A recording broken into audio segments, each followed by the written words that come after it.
Hey everybody, what's going on? Vito up here. Welcome back to another episode of the Madden 23 franchise here on YouTube. And if you notice, this is the background and no gameplay. And the only reason for that is because, unfortunately, the entire game footage has been corrupted. And unfortunately, I was not able to edit any of the game. So we're going to be stuck looking at this thumbnail for a second, and then we're going to go into the result of this game, as well as look at the top performers for each team for the game that was played. And this is the Week 15 matchup between the Panthers and the Steelers here, where the Panthers are coming back off of a win against the Seattle Seahawks. So can they make it 2 in a row? We're going to look at the result right now. And unfortunately, the Panthers fall to the Steelers 35-20, so they now fall to 3-11 on the season. The Steelers with the win that they needed to keep pace, as they're trying to also not only win the AFC North, but also try to get that number 1 seed and get that first week bye. So they do get a huge 15-point win. They score 21 unanswered points in the second half after trailing by 6 at halftime, and the Steelers dominated the second half in this game to win by 15. Again, a huge win for the Steelers. And here we go, looking at the top performers for each team on the passing game. For the Steelers, Trubisky 14-19 for 139 yards, 3 touchdowns and interception. Najee Harris, though, his 132 yards on the ground on 27 carries and a touchdown led the way. Pickens, 3 catches for 54 yards. Tremaine Edmonds had 11 tackles and an interception on defense for the Steelers. And for the Panthers in defeat, Matt Corral, 23-36 for 326 yards, 2 touchdowns and 1 interception. Second time all season a Panther quarterback threw for multiple touchdowns in a game. Christian McCaffrey, a pedestrian 40 yards on 13 carries. Robbie Anderson, though, 156 yards on 8 receptions and a touchdown catch.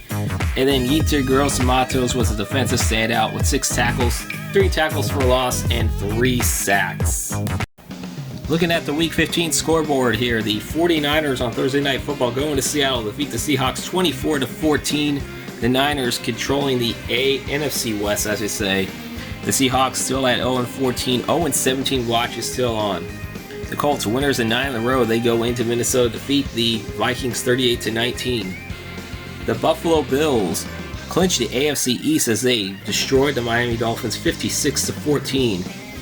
Didn't get the score on there, but the Cleveland Browns did defeat the Baltimore Ravens as they go to 8-6, Baltimore 6-8.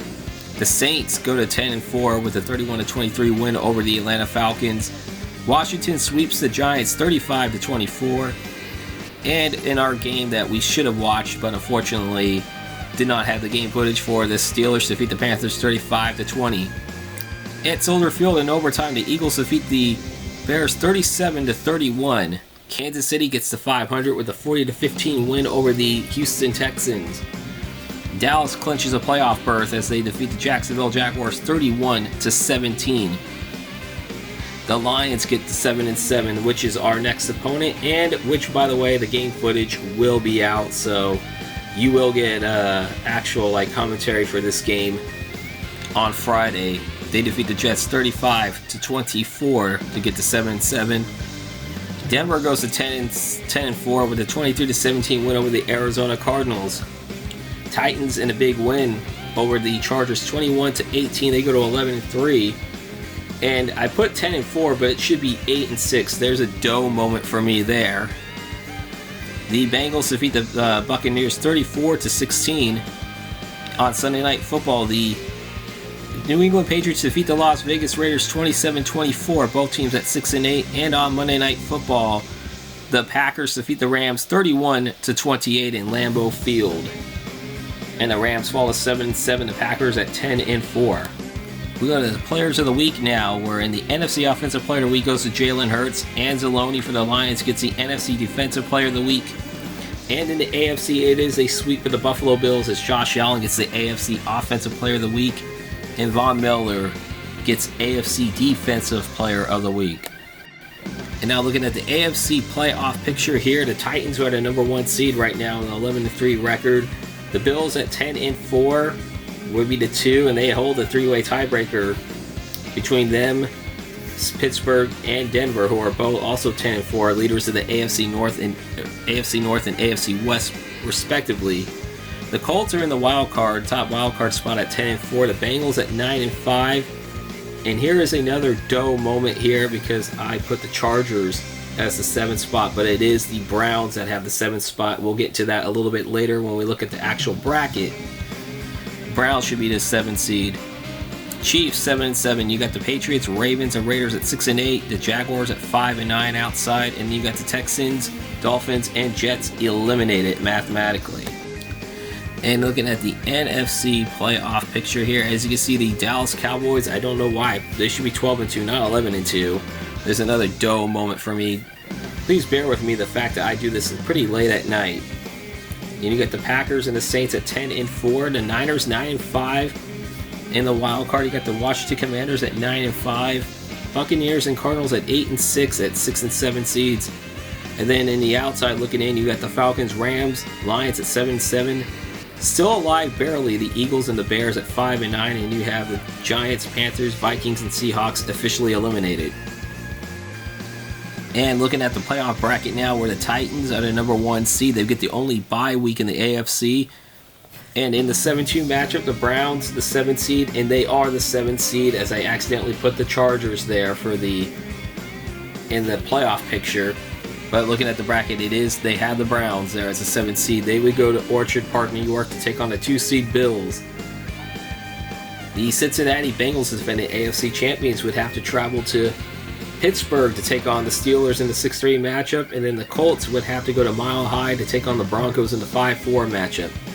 In the NFC side of things, the Cowboys, the number 1 seed currently in the NFC, they are 12-2. They be the top seed. They get the only bye week for the NFC playoffs here. As you see, the Cardinals, the 7th seed, would have to go to Lambeau Field in the 7-2 matchup to take on the Packers.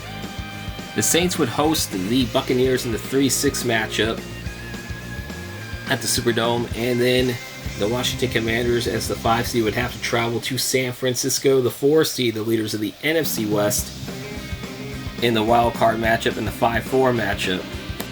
Again, that will do it for this video. I am sorry about all the things that took place and how I had corrupted game footage and had no highlights whatsoever or clips of these games.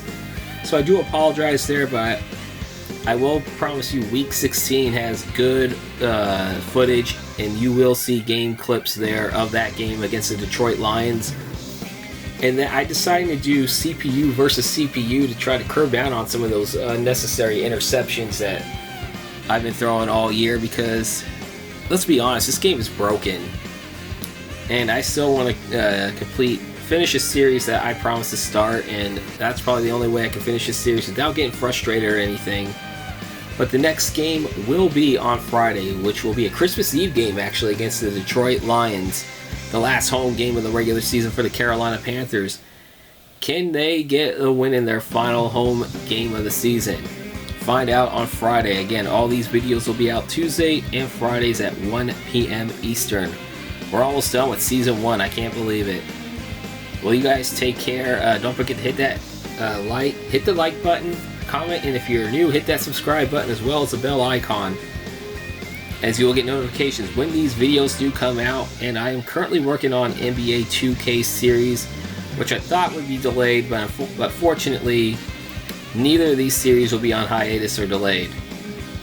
Until then, take care, peace out, Paisans, stay safe everyone.